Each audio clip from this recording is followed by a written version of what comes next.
గురువుగారు అగస్త్యుడు లోపముద్ర ఇరువురు దంపతులు.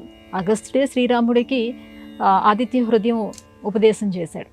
అయితే అగస్త్యుడికి లోపముద్ర కాకుండా ఇంకో భార్య కూడా ఉందా? ఆ కథ ఏమిటి? కవేరుడు అని ఒక చక్రవర్తి.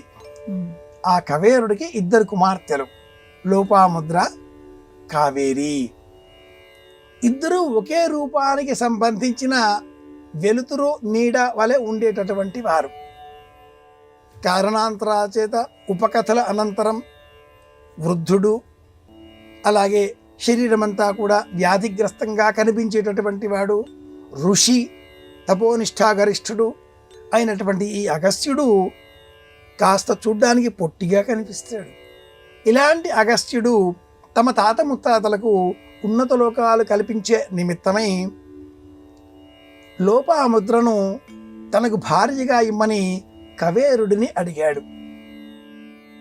ఆ కవేరుడు కొంచెం సందేహించాడు.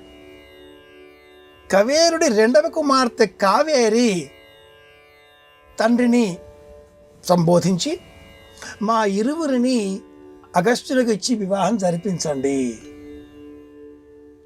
మేం ఇరువురం ఒకే నీడ ఛాయ వలె ఉండేటటువంటి వారం. నేను నదిగా ప్రవహిస్తాను, పతివ్రతగా లోపాముద్ర ఆ భర్తకు అనుసరించి సమస్త ఉపచారాలు చేస్తుంది అంటూ సంబోధన చేసింది. ఆ నియమాన్ని అనుసరించి అగస్త్యుడు లోపాముద్ర, కవేరి ఇరువురిని వివాహం చేసుకున్నాడు. ఆ కవేరి తదుపరి కావేరీ నదిగా మారి ప్రవహించింది. ఇది మనకు మాఘపురాణంలో వచ్చేటటువంటి కథ. అలాగే ఈ కథ మనకు భారతంలో కూడా కనిపిస్తుంది. శ్రీరామాయణంలో ఉత్తరకాండలో కూడా ఈ వృత్తాంతాన్ని మనం చూడవచ్చు. ఇది విషయం.